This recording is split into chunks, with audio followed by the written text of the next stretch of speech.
a Serenity expert and positive intelligence specialist. Welcome to my show. It's a pleasure to have you here today. Today, I want to talk about being an empty nesters. But before I get started, I want to let you know that you could subscribe to my YouTube channel by going to YouTube channel / Denise Belisle and watch all the previous episodes that I have broadcast since the inception in August 2021, I think. So that's a long time ago. So I've been doing these shows every Monday, and I invite you to come and watch the other show and subscribe to my channel. So whenever another show comes up, you can be notified. Then also, if you want to be on this show, or if you would like, after my conversation, you feel, oh, I'd like to work with Denise, or I'd like to know more about her, book a call with me at tiny.cc / at talk with Denise. And I'll be happy to have a conversation with you. But now let's talk about why, first of all, this show is called It's All Good. And that's going to be very much linked to our conversation today about being an empty nesters. The show is called It's All Good because regardless of what happened in your life, life is awesome. And sometimes little hurdle gets there in the way, but there's always positive in every negative situation. And there's always negative in every positive situation. Nothing is forever 100% perfect. Life is imperfect, so we can't expect things to be 100% one way or the other. And so let's talk about empty nesters. Oh, it's also my favorite cup. It's all good. But empty nesters, the major definition of empty nesters is usually about parents that have their kids that have flew out of the nest. So that's why we call them empty nesters. And now they find themselves after raising their kid for 17, 18, 20, 21 years. And now the kids leave the house and the parents find themselves by themselves. And there's a whole bunch of emotional turmoil that come with that, and a lot of ecstasy also for a lot of parents, like finally the kids are out of the house.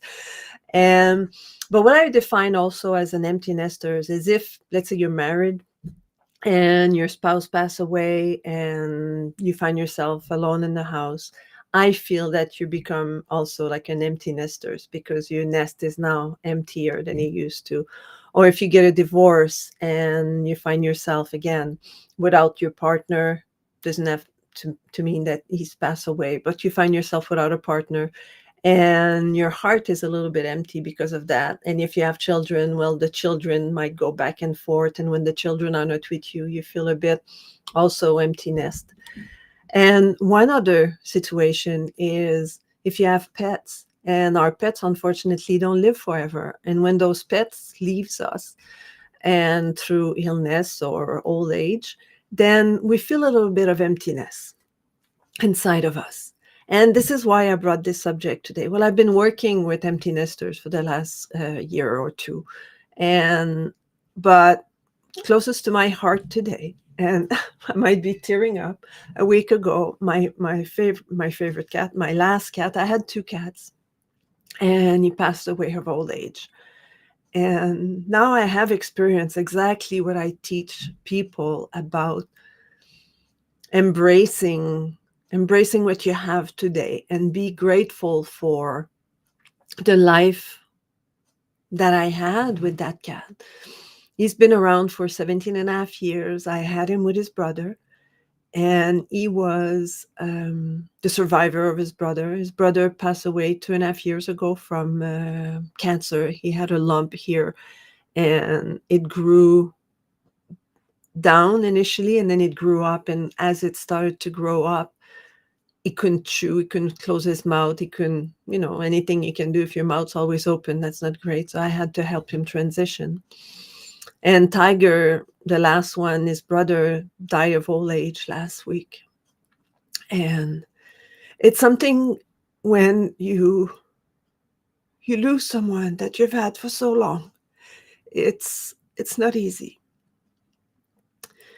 But what I've done and what I suggest to the people that I work with is, first of all, to embrace this situation. to absorb it, to acknowledge it, to live with it, but also to not hang on in the past and live the negative energy of that departure. So, one suggestion that I give parents is repurposing your area where your kids used to live.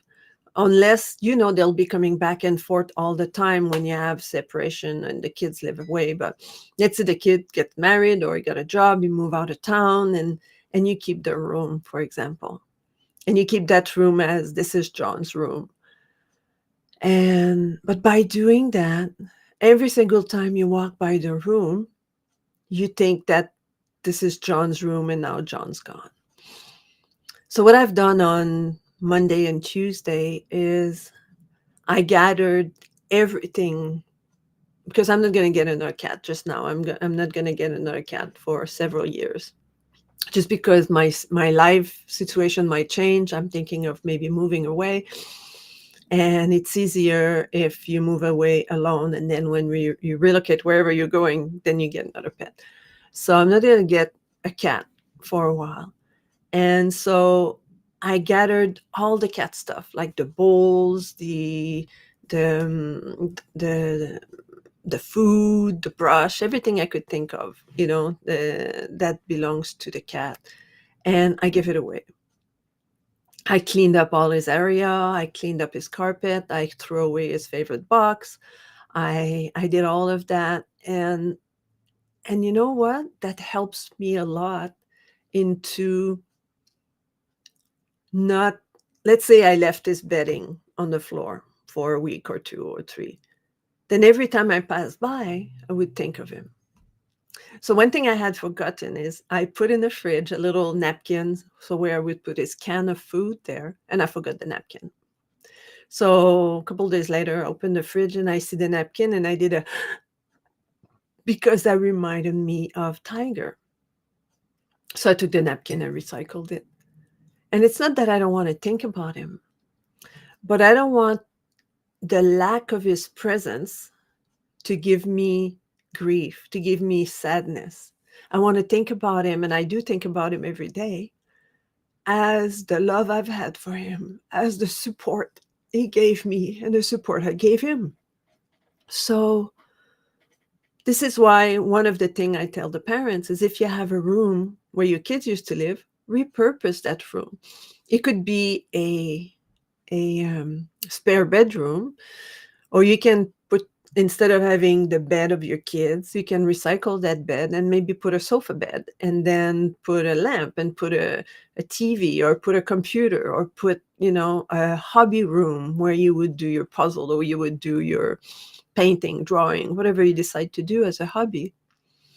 And so you honor your kid by repurposing that room. And you could think of your kid every time you go into his bedroom, but you don't think about it by seeing all the paraphernalia that he used to have in his room, like his favorite picture on the wall, or, things like that, his trophies that he didn't bring with him. Or so this way it allows you to still think of your kid, but not go back to the old memory by seeing those old things.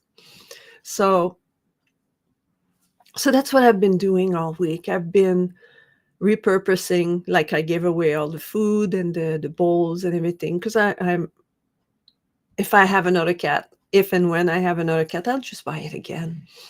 But having these things hanging around, I know that it was going to give me a little bit too much memories of the past in a negative way, thinking of the lost.